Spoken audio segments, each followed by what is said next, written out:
السلام علیکم ورحمۃ اللہ وبرکاتہ۔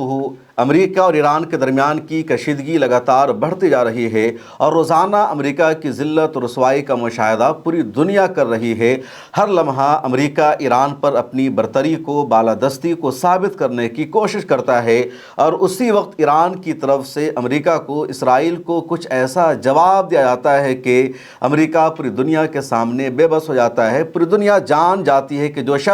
جو دیش اپنے آپ کو سپر پاور ملک ہونے کا دعویٰ کرتا ہے، کیسے ایران کے سامنے بار بار وہ گھٹنے ٹیک رہا ہے۔ جب سے لڑائی شروع ہوئی ہے اس دن سے لے کر کے آج تک 45واں دن ہے اور تاریخ ہے 13 اپریل 2026، اور جو سب سے بڑی خبر ہے وہ یہ کہ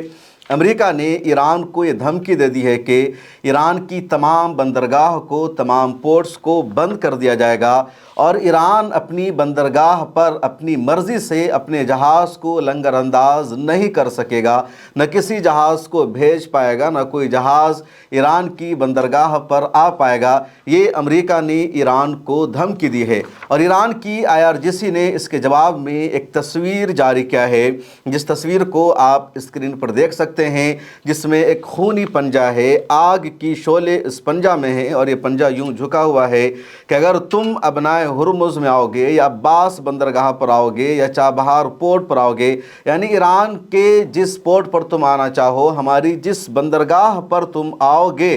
ہم وہیں پر تمہیں دبوچ لیں گے، تمہیں واپس جانے نہیں دیں گے۔ تصویریں سامنے آ رہی ہے کہ ایران کی جو بندرگاہ ہے، ایران کا جو ساحلی علاقہ ہے، وہاں پر ایرانی آرمی پورے ہتھیار کے ساتھ، پوری تیاری کے ساتھ کھڑی ہے، اور امریکی نیوی کے آنے کا انتظار کیا جا رہا ہے۔ امریکی آرمی نے ایک ٹویٹ کر کے، ایک بیان جاری کر کے ایران کو دھمکی دی کہ ایسٹرن ٹائم کے مطابق 10 بجے کے بعد سے 13 اپریل کو ایران کی تمام بندرگاہوں کو بند کر دیا جائے گا، اور جب تک اسٹریٹ آف ہرمز کو ایران اوپن نہیں کرے گا اس وقت ایران کی تمام بندرگاہ کا جو کنٹرول ہے وہ امریکہ کے ہاتھ میں رہے گا۔ امریکہ نے تو یہاں تک دعویٰ کر دیا کہ خلیج فارس میں، یا کہہ لیجیے عربین گلف میں جو ایران کی بندرگاہ ہے، اسی طرح گلف آف عمان میں جو ایران کی بندرگاہ ہے، یا عربین سی میں جو ایران کی بندرگاہ ہے، ان تمام پورٹس پر، ان تمام بندرگاہوں پر امریکہ کا کنٹرول ہوگا۔ اور جیسے ہی امریکہ کا یہ دعویٰ سامنے آتا ہے، اس کے کچھ دیر بعد ایران کی آرمی نے ایک ویڈیو ریلیز کر دیا، اور اس ویڈیو کے ریلیز ہو جانے کے بعد پوری دنیا نے دیکھا کہ جو امریکہ یہ دعویٰ کرتا آیا ہے کہ ایران کی نیوی ختم ہو چکی ہے، ایران کی فوج ختم ہو چکی ہے، اس ایرانی نیوی کے ڈر کی وجہ سے امریکی نیوی کو پیچھے ہٹنا پڑا، اور امریکی نیوی آگے نہیں جا سکی۔ کل جب میں نے ضمیر عباس جعفری کا انٹرویو کیا تھا اور لائیو سیشن تھا ان کے ساتھ، اس وقت بھی میں نے اس ویڈیو کو دکھایا تھا کہ دراصل ایک امریکی نیوی ابنائے ہرمز کی طرف بڑھنے کی کوشش کر رہی تھی، اور ایران کے جنگی جہاز نے امریکی جنگی جہاز کو کہا کہ یہ تمام راستہ کلوز ہے، ادھر سے نہیں گزر سکتے۔ اس کے باوجود امریکی جنگی جہاز نے جانے کی کوشش کی، ایران کے جنگی جہاز نے، ایرانی نیوی نے دھمکی دی، اور اس کے بعد امریکی نیوی کو وہاں سے لوٹنا پڑا۔ ایک مرتبہ پھر اس ویڈیو کو دیکھ لیجئے۔ US Navy Warship 121. This is Sepah Navy Station. You must alter course and go back to the Indian Ocean immediately. If you don't obey my order, you will be targeted. Out. This is Coalition Warship 121. Engaged in transit passage in accordance with international law. No challenge is attended to you. US Navy Warship transiting in the vicinity Fujairah Port and Oman Sea. This is Sepah Navy. This is Sepah Navy. Last warning, last warning, last warning. Close to High Island Port. Attention all vessels, attention all vessels, attention all vessels in Oman Sea. This is Iranian Sepah Navy. If you see any warship in your vicinity, keep a distance more than 10 miles from them, because I'm ready to open fire on them without any warning.